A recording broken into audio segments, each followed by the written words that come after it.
اس session کا جو آخری مقالہ ہے وہ ایک اہم موضوع پر ہے اور جس کا تعلق خواتین سے بھی ہے، اور اس کا عنوان ہے مسرت اور کم آور خاندانی زندگی میں ورنہ کی وجود کنہ کا کردار۔ مقالہ نگار پروفیسر جی محمد یوسف امین صاحب ہیں، آپ یہاں پر تشریف رکھتے ہیں۔ میں آپ سے گزارش کرتا ہوں کہ ابتدا تاخیر آپ یہاں پر تشریف لیں، اور ہم پہلے یہاں کر دیا تھا کہ مقالے کے لیے 15 منٹ کا اعوذ باللہ من الشیطان الرجیم، بسم اللہ الرحمن الرحیم۔ جناب صدر، معزز حاضرین، اس مقالے کا عنوان آپ کے سامنے پیش کیا جا چکا ہے، چنانچہ اس کے جو اہم حصے ہیں وہ میں آپ کے سامنے پیش کرتا ہوں۔ ورنہ فی بیوتکن، یعنی خواتین سے یہ خطاب کہ تم اپنے گھروں میں قرار سے رہو، خاندانی زندگی کی سماوری اور مسرت خیزی کی مؤثر ترین اور انتہائی اہم بنیاد ہے۔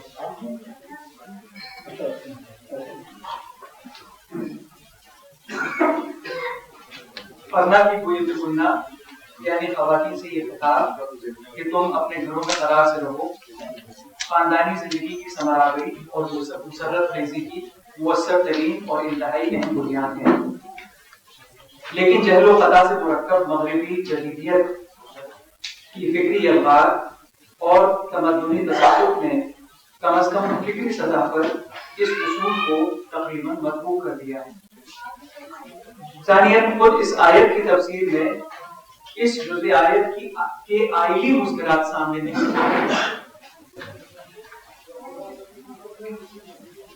چنانچہ اس مضمون میں اولاً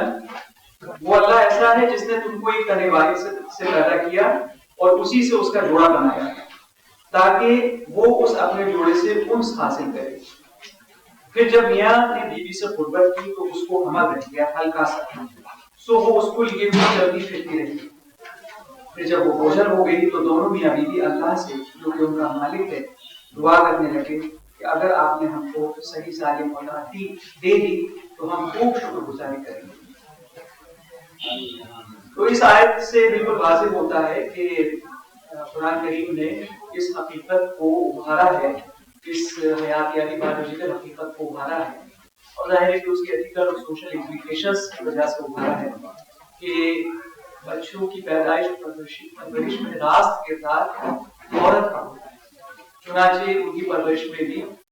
جو راست ذمہ داری ہے، بنیادی ذمہ داری ہے، عورت کے اوپر ہی عائد ہوتی ہے۔ اس کے علاوہ جو دوسری ذمہ داری عورت پر عائد ہوتی ہے اس کی طرف بھی اس آیت میں اشارہ فرمایا گیا ہے، یہ کہہ کر کہ آدم علیہ السلام کی زوج کے طور پر حوا کا وظیفہ، حوا علیہ السلام کا وظیفہ یہ بھی ہے کہ ان کو سکون بخشیں۔ ظاہر ہے یہ ذمہ داری دو طرفہ ہے، چنانچہ مرد کی بھی ذمہ داری ہے کہ عورت کی تکلیف کرے اور اس کو سکون بخشے، لیکن اس معاملے میں عورت کا کردار اساسی ہے۔ تو یہ معلوم ہوتا ہے کہ قرآن کریم کی آئلی تعلیمات کہ یہ دو حصے ہمارے سامنے آتے ہیں کہ بچوں کی پیدائش میں تو خیر عورت کا کردار ہے ہی، سبھی جانتے ہیں، ان کی پرورش میں بھی راست کردار عورت کا ہے، اور دوسری بڑی ذمہ داری عورت کے اوپر آئلی نظام میں ہے شوہر کو سکون فراہم کرنا، تو ظاہر ہے کہ وہ شوہر کی بھی ذمہ داری ہے۔ بچوں کی پیدائش اور نشو و نما کی بنیادی اور ذمہ داری کی ادائیگی کو خوش اسلوبی سے انجام دینے کے لیے گھر میں رہنے کی ضرورت کو سمجھنا آسان ہے، لیکن یہ سمجھنا بھی کچھ زیادہ دشوار نہیں ہے کہ عورت کی دوسری آئلی ذمہ داری یعنی مرد کو سکون بخشنے کے لیے بھی اس کا گھر میں رہنا ضروری ہے۔ گھر میں رہنے والی عورت ہی اس بات کی ضمانت دے پائے گی کہ نہ صرف خانگی کام کاج انجام پاتے رہیں بلکہ گھر ضروریات کی تکمیل کا ذریعہ بننے سے آگے بڑھ کر آراستہ و پیراستہ بھی ہو، تاکہ وہ پوری طرح فضل و سکینت کا گہوارہ یعنی ایک پلیس آف گریس بن سکے۔ مزید برآں گھر میں رہنے والی عورت ہی اتنی حشاش بشاش ہو سکتی ہے کہ گھر میں داخل ہوتی ہے مرد کا مسکرا کر استقبال کرے اور معاشی سماجی ذمہ داریوں کی ادائیگی سے تھکے ہونے سے جو اس کا جسم و ذہن تھکا ہوا ہے اس کو آرام بخشنے کی تدابیر بجائے۔ اس اجمالی صراحت سے واضح ہو جاتا ہے کہ عورت کی فطری یہ اس قرآنی جو آئلی کردار ہے اس میں اس کا بنیادی طور پر اس کے لیے اس کی ادائیگی کے لیے اس کا بنیادی طور پر گھر میں رہنا ضروری ہے. اس تناظر میں پڑھنا فی بیوت گنہ کے مارکت العرب کردار کو سمجھا جا سکتا ہے کہ قرآن نے تمام شرائع اور تہذیبوں سے آگے بڑھ کر عورت کو بنیادی طور پر گھر میں رہنے کا حکم دے کر خاندان کی کتنے زبردست مادی و مانوی استحکام اور ثمر ریزی کو ممکن بنا دیا ہے. لیکن یہ عجیب بات ہے کہ خود اس آیت کی تفسیر میں اس کے آئلی کردار کا ذکر نہیں ہے. دور قدیم اور دور جدید کی مشہور و جامع تفاسیر تفسیر کبیر اور روح المعانی دونوں نے اس حکم کی علت اور سبب کے طور پر اس کے آئلی کردار کو بیان نہیں کیا ہے. تھانوی رحمۃ اللہ علیہ نے بھی بیان قرآن میں اس حکم کو عفت سے متعلق کیا.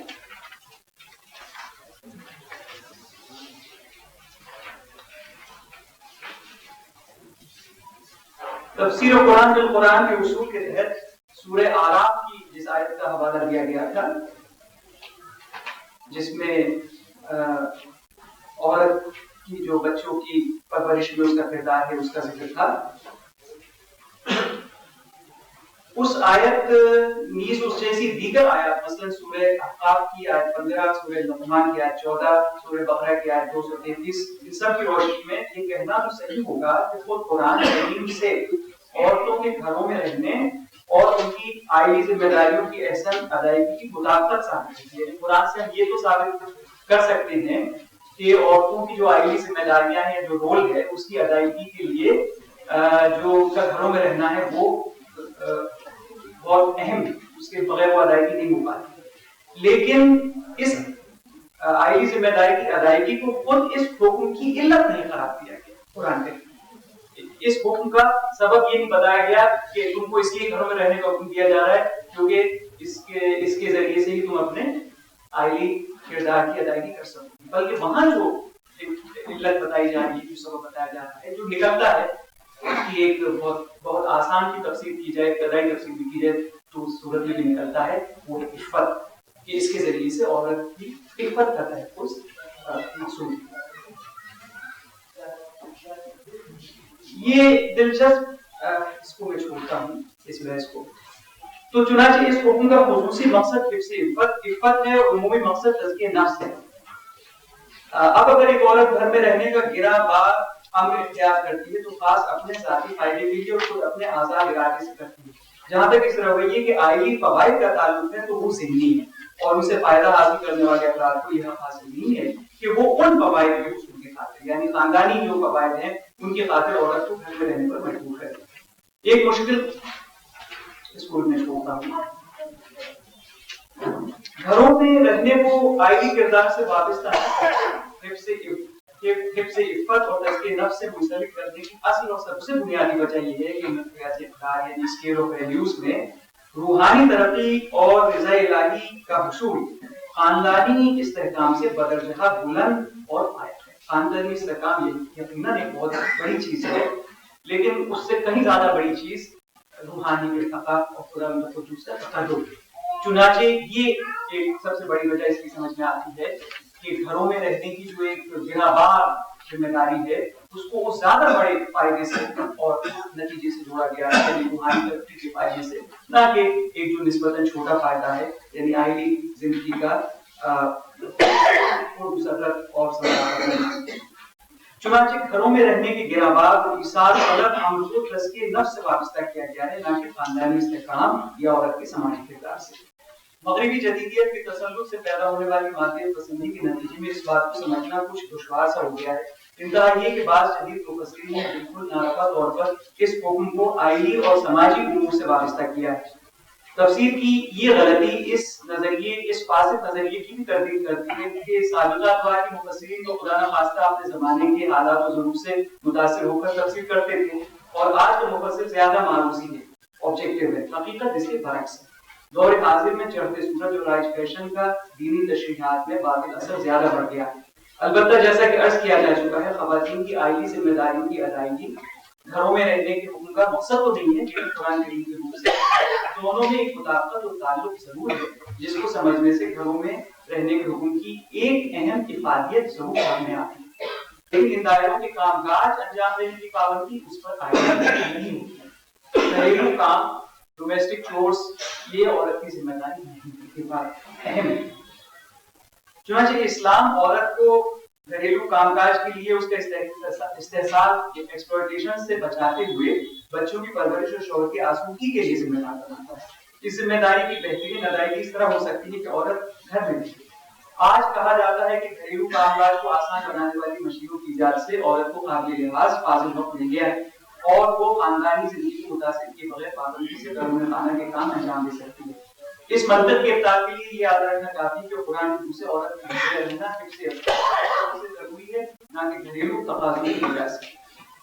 آئلی ذمہ داریوں کے نقطۂ نظر سے دیکھا جائے تب بھی یہ دلیل قابل قبول نہیں ہوگی، کیونکہ عورت پر تحقیق نظامت کی ذمہ داری ہے، نہ کہ کام کاج کی۔ چنانچہ گھریلو مشینوں کو محض خادم پر قیاس کیا جائے گا جن کی موجودگی عورت کی نظامت کا بدل نہیں فراہم کرتی ہے۔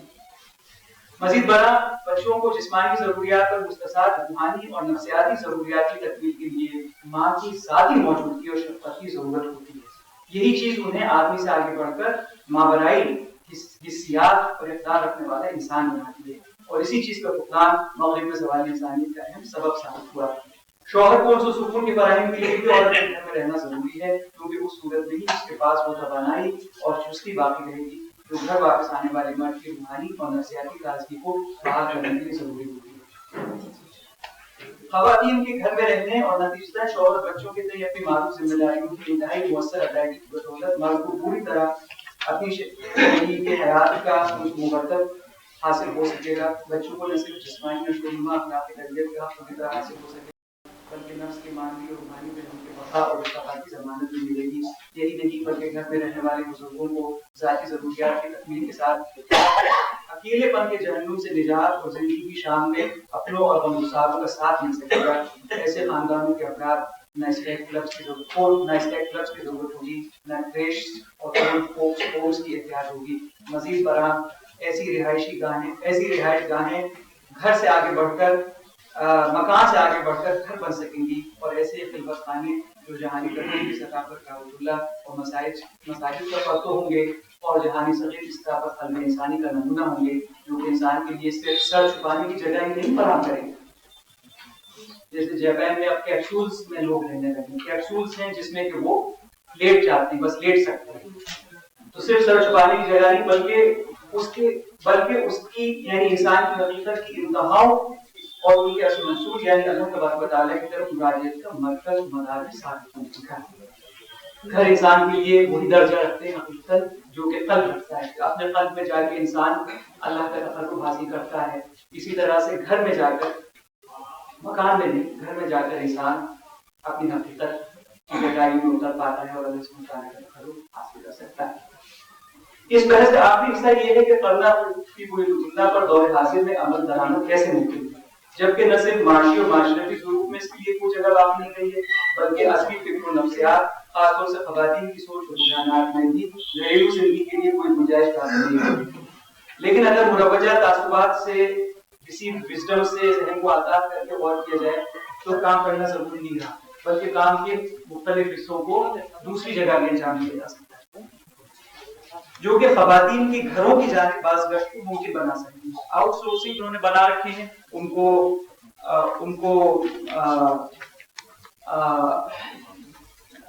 جابس ان کو ملتے ہیں اور وہ ان کاموں کو اپنے گھروں میں انجام دیتے ہیں۔ ایک اور امر گھر میں رہنے کی بظاہر مشکل کام کو قابل عمل بنانے میں بہت اہم کردار ادا کر سکتا ہے، یعنی یہ اسلامی اصول کہ عورتیں جائز ضروریات کے لیے گھر سے نکل سکتی ہے۔ قد اذن لکن ان تخرجن لحاجتکن، ان کو اپنی ضروریات کے لیے باہر نکلنے کی اجازت دی گئی ہے۔ یہ مسلم کی حدیث ہے، مسلم شریف کی حدیث ہے۔ اس حدیث کے ذریعے قلنا بالکلنا کا جو کوالیفیکیشن کیا گیا ہے اس میں یہ اہم نکتہ ہے کہ ان ضروریات کی نہ تو تفصیل بیان کی گئی ہے اور نہ مثال دی گئی ہے جن کی بنا پر گھر سے نکلا جا سکے۔ اس طرح کی رخصت اور اجازت بہت عام اور وسیع کر دی گئی جس کو ہر دور اور ہر معاشرے اور ہر فرد اپنے حالات کے تحت طے کر سکتا ہے۔ البتہ یہ یاد رکھنا چاہیے کہ اس میں گڈ فیتھ میں طے کیا جائے۔